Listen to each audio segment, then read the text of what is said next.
ఈ 10 ఏళ్లలో కేసీఆర్ గారు ఉన్న టైంలో మీ అందరు చూసిండ్రు. అంతకుముందు ఎన్నడూ ఎండాకాలంలో నిండని చెర్లన్నీ కూడా మనం నింపుకున్నాం.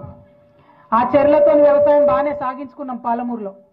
దాంతోపాటు పాలమూరు రంగారెడ్డి అనేటటువంటి పథకాన్ని మనం ప్రవేశపెట్టుకున్నాం.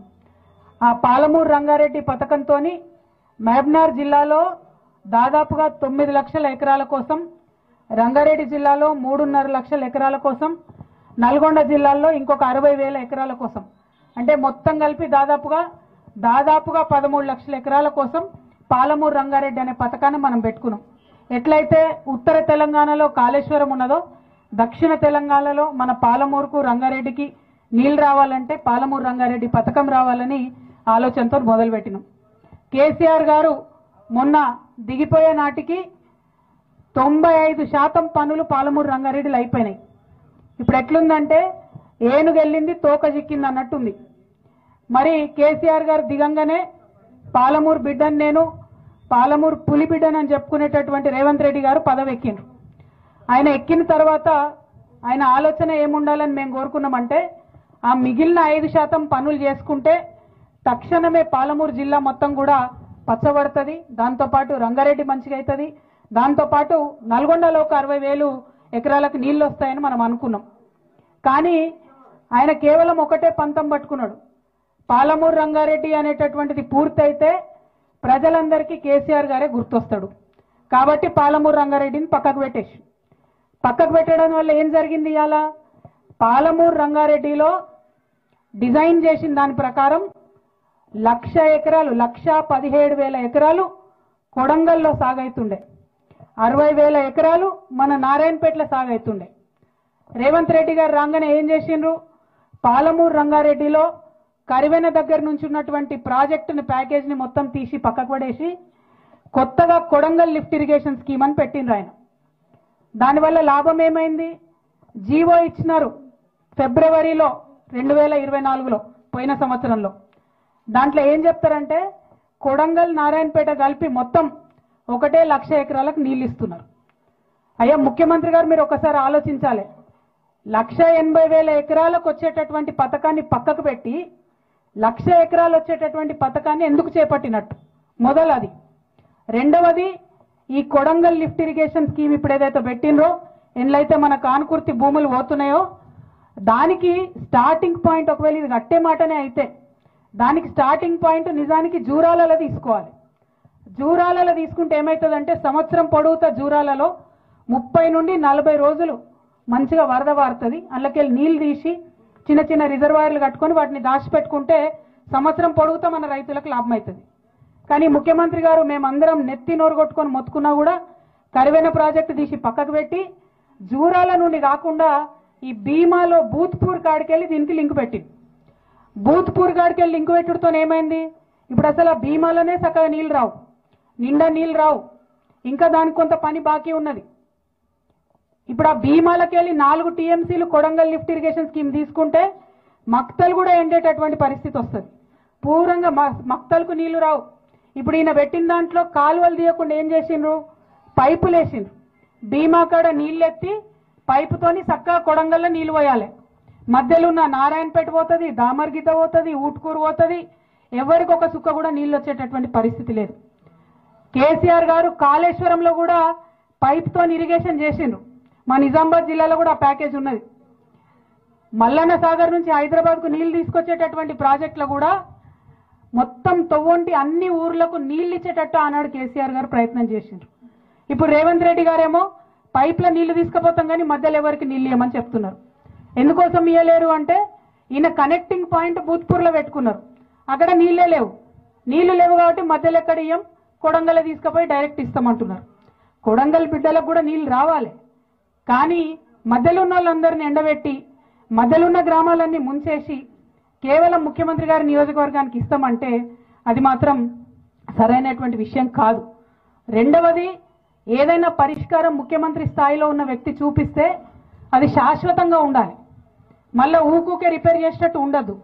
ఇవాళ ఒకవేళ ఈ ప్రాజెక్టు మొత్తం కంప్లీట్ అయితే కూడా మళ్ళా నీటి లభ్యత ఉండదు. భీమాలనే చక్కగా నీళ్ళు లేవు, అందులోకెళ్ళి ఇక్కడ తీసుకునే దాంట్లో నీళ్లు ఉండవు. మరి నీళ్లు రానటువంటి పైపుల కోసం మన ఊరు ముంచడం ఎందుకన్నది మొదట మనం ఆలోచన చేసుకోవాలి. రెండవ అంశం మీ అందరినీ నేను కోరేది, ఎక్కడైనా ప్రాజెక్టులు కట్టినప్పుడు తప్పకుండా కొంతమందికి నష్టం జరుగుతుంది, కొంతమందికి లాభం జరుగుతుంది. కానీ ఈ ప్రాజెక్టు వల్ల మాత్రం మెజారిటీ ప్రజలకు నష్టం జరుగుతుంది తప్పితే లాభం జరుగుతలేదు. ఇలా ఇంకొక ముచ్చట కూడా మీరు దయచేసి గమనించాలి, అందరు పెద్దలు ఉన్నారు. ఈ జీవో వెంకటరెడ్డి అన్న 2024లో ఇచ్చినటువంటి రోజు 1,00,000 ఎకరాలకని జీవో ఇచ్చి దానికి ఉండే కాస్ట్ అంటే ఎంత అవుతుంది అంటే 2,900 కోట్లతో కడతాం ప్రాజెక్ట్ అని చెప్పిండ్రు. అది జీవో ఇచ్చిరు బాజాప్తా. ఈ సంవత్సరం నడ లోపల ఒక తట్టెడు మట్టి కూడా ఎక్కడ ఎత్తిపోయలే, ఎక్కడ పని చాలగాలే, ఎక్కడ ఒక టిప్పర్ వచ్చి ఒక స్పూన్ మట్టి కూడా తీయలే. కానీ ఇవాళ ఆ ప్రాజెక్ట్ కాస్ట్ 4,500 కోట్లు అయిపోయింది ఆల్రెడీ. ఎట్లా పెరుగుతుంది ప్రాజెక్ట్ కాస్ట్? 1,500 కోట్లు. ఎందుకోసం పెరిగింది? ఎవరి కోసం పెరిగింది? ఆ 1,500 కోట్లకెళ్ళి మరి మన కానుకూర్తోళ్లకు ఎకరానికి 40 లక్షలు ఇస్తారా? అటువంటి ఆలోచన లేదు. ఆ పెరిగినటువంటి 1,500 కోట్లు పెద్దవాళ్ళ జేబులలో పోతున్నాయి తప్పితే మనకిచ్చే ఆలోచన ముఖ్యమంత్రికి లేదు. ఎందుకు ఈ మాట చెప్తా ఉన్నా అంటే, ఈ ప్రాజెక్ట్ ఏదైతే కట్టినరో, ఈ పెంచిన 1,500 కోట్లు ఏదైతే ఉన్నదో, ఇద్దరు గుత్తేదారులకు ఇచ్చిండ్రు ఈ ప్రాజెక్టు, ఇద్దరు కాంట్రాక్టర్లకు. వాళ్ళిద్దరికి చెంచా మట్టి తీయకున్నా, తట్టెడు మట్టి ఎత్తకున్నా 600 కోట్ల రూపాయలు ముందే అడ్వాన్స్ ఇచ్చేసిరు వాళ్ళకు. అడ్వాన్స్ ఇచ్చి సంవత్సరంన్నర అవుతుంది, పని మాత్రం చాలు చేయలేదు. మరి నేను అడిగేది ఒకటే, ఆ పెద్దవాళ్ళ మీద ప్రేమ ఎందుకు, ఈ పేదవాళ్ళ మీద ప్రేమ ఎందుకు లేదు ముఖ్యమంత్రి గారు? మీరు ఇదే జిల్లా బిడ్డ అని చెప్తున్నారు, ఇదే జిల్లాలో ఉన్న నేను పులి బిడ్డను, నేను ఇచ్చేస్తా అది చేస్తా అని చెప్తున్నారు. మీరు నిజంగా పాలమూరు బిడ్డ అయితే ముందు పాలమూరు రంగారెడ్డి స్కీమ్ తొందరగా పూర్తి చేయండి. దయచేసి 9 లక్షల ఎకరాలకు వచ్చేటటువంటి ఆ పథకాన్ని తొందరగా పూర్తి చేయండి. రెండవది, ఈ కొడంగల్ లిఫ్ట్ ఇరిగేషన్ స్కీము, ఈ డిజైన్లో 80,000 ఎకరాలకు తక్కువ నీళ్లు వస్తున్నాయి ఇదివరకు ఉన్న దానికన్నా. కాబట్టి తక్షణమే మక్తల్లో, నారాయణపేటలో, ఊట్కూరులో, దామరగిద్దలో మరి అందరికీ కూడా నీళ్లు వచ్చేటట్టుగా ఈ ప్రాజెక్టు స్కోప్ను పెంచాలని కూడా నేను డిమాండ్ చేస్తూ ఉన్నాను. మరి దీంతో పాటు ఎవరైతే ఇవాళ భూములు కోల్పోతున్నటువంటి ప్రజలు ఉన్నారో వారందరికీ మళ్ళీ ఒకసారి ప్రభుత్వం పిలిపించి ఖచ్చితంగా చర్చలు చేయాలి. అన్న చెప్పినట్టు హైదరాబాద్కు దగ్గరగా ఉన్నది, భూమి విలువ పెరిగినటువంటి పరిస్థితి ఉన్నది. ఇటువంటి సందర్భంలో ఇదివరకు మల్లన్న సాగర్ నిర్వాసితులకు కూడా ప్రత్యేక ప్యాకేజీలు ముఖ్యమంత్రి గారు ఆనాడు కేసీఆర్ గారు చొరవ తీసుకొని ఇప్పించడం జరిగింది. అదే విధంగా ఇప్పుడు కూడా ఎకరానికి అన్నవాళ్ళు డిమాండ్ చేసినట్టు 35 నుండి 40 లక్షల రూపాయలు ఇస్తే అందరికి కూడా గిట్టుబాటు అయ్యేటటువంటి ఆస్కారం ఉంటుంది. దాంతో పాటు రేపు మన ఊర్లో ఉన్న 800 ఎకరాలు రెవెన్యూ పోయినట్టయితే, అక్కడ అంత పెద్ద రిజర్వాయర్ వచ్చినట్టయితే ఊర్లో ఉన్న ఇండ్లకు కూడా తేమ వచ్చే పరిస్థితి ఉంటుంది. కంప్లీట్గా రిజర్వాయర్ పక్కన ఉన్నటువంటి ఊర్లు ఎప్పుడైనా కూడా కొంత ఇబ్బందికి గురయ్యే ఆస్కారం ఉంటుంది. కాబట్టి మంచి ఇండ్లు కట్టించేటటువంటి R&R కాలనీ కూడా ఇవ్వాలని చెప్పి నేను డిమాండ్ చేస్తా ఉన్నాను. దాంతో పాటు ఇదివరకు పెద్ద ప్రాజెక్టులలో భూములు పోయినప్పుడు ఉద్యోగాలు కూడా ఇవ్వడం జరిగింది. ఈ పిల్లలకు ఇక్కడ ఉండేటటువంటి ఇంటికి ఒక ఉద్యోగం, ఏ రైతు అయితే భూమి కోల్పోతాడో మరి భూమి లేనటువంటి రైతులు ఎవరైతే వాళ్ళ ఇండ్లు కోల్పోతున్నారో వాళ్ళకు కూడా ఖచ్చితంగా ఉద్యోగం ఇవ్వాలని చెప్పి, ఇంటికి ఒక ఉద్యోగం ఇవ్వాలని చెప్పి నేను డిమాండ్ చేస్తా ఉన్నాను. ఇక్కడ ఉన్నటువంటిది ముఖ్యమంత్రి గారు మీ జిల్లా నుంచి ఇందాక అన్నవాళ్ళు చెప్పినట్టు, ముఖ్యమంత్రి అంటే ఆయన మాటనే శాసనం ఉంటుంది, ఆయన మాట్లాడిందంటే అదే గవర్నమెంట్ ఆర్డర్ అవుతుంది. కానీ దారుణం ఏంటంటే ఈ ముఖ్యమంత్రి గారు ఇప్పుడు ఒక మాట చెప్తాడు, గంటకు ఒక మాట చెప్తాడు. మనం చూసినాం ప్రతి ఒక్క విషయంలో. ఏమని చెప్పిండ్రు? బోనస్ ఇస్తా అని చెప్పిండ్రు. 3 నెలలు అయిపోయినాయి కొనుగోలు కేంద్రాలు తీసేసి, ఇంతవరకు ఎవరికి కూడా బోనస్ రాలే. సన్నవడ్ల విషయం 2,500 ఆడపిల్లలకి ఇస్తామని చెప్పిండ్రు, ఒక్క ఇంట్లో ఒక్క ఆడబిడ్డ కూడా 2,500 రాలే. ఒట్లేసిండ్రు ఉన్న అన్ని దేవుళ్ళ మీద రుణమాఫీ చేస్తామని, 60% దాకా రుణమాఫీ అయిన తప్పితే ఎక్కువ ఎక్కడ రుణమాఫీ కాలే. అన్ని అంశాలు ఎందుకు చెప్తా ఉన్నా అంటే, ఇది కేవలం బీఆర్ఎస్ సభ కాదు, నాకు తెలుసు అన్ని పార్టీల వాళ్ళం ఇక్కడ ఉన్నాం. కానీ ఒక వ్యక్తి, ఆయన వ్యక్తిత్వం, దాని మీద కూడా చర్చ జరగాలి.